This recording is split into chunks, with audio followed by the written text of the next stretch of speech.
The Trump administration has confirmed U.S. forces seized another oil tanker linked to Venezuela. In this video released by U.S. Southern Command, you can see U.S. commandos descending onto the vessel in the Caribbean Sea. This is the fifth sanctioned vessel the U.S. has seized. In a post on Truth Social, President Trump said the tanker is on its way back to Venezuela and the oil will be sold through an energy deal. It comes as President Trump met today with executives from more than a dozen oil and gas companies. The group discussed President Trump's plans for Venezuela and the sale of the millions of barrels of oil already sanctioned by the U.S. The president held a meeting in part to urge companies to make investments into rebuilding Venezuela's struggling oil infrastructure.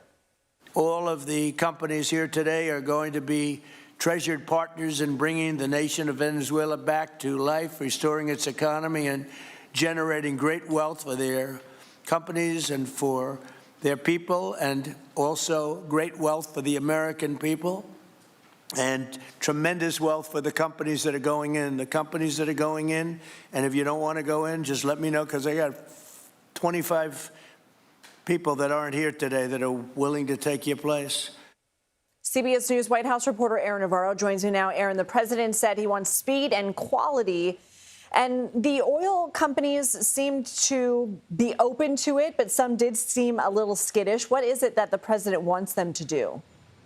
President Trump laid out a long-term view for these companies to be in Venezuela. He said repeatedly that they will be in the country for a long time. And he says the oil that they extract, once they rebuild the infrastructure, which, as you mentioned, he wants to be done quickly, will be put onto the global market almost immediately, with profits going to both the U.S. and the people of Venezuela. That's according to what President Trump said earlier this afternoon. But while the president was enthusiastic, there were still several concerns shared by some of these oil executives. The CEO of ExxonMobil noted how they have had assets in Venezuela seized twice, and that they would want changes to the laws in the country, and said that they would want to get a technical team into the country first to assess the conditions. At one point, the CEO said today Venezuela is uninvestable. So while President Trump is enthusiastic, plenty of technical hurdles at the very least remain.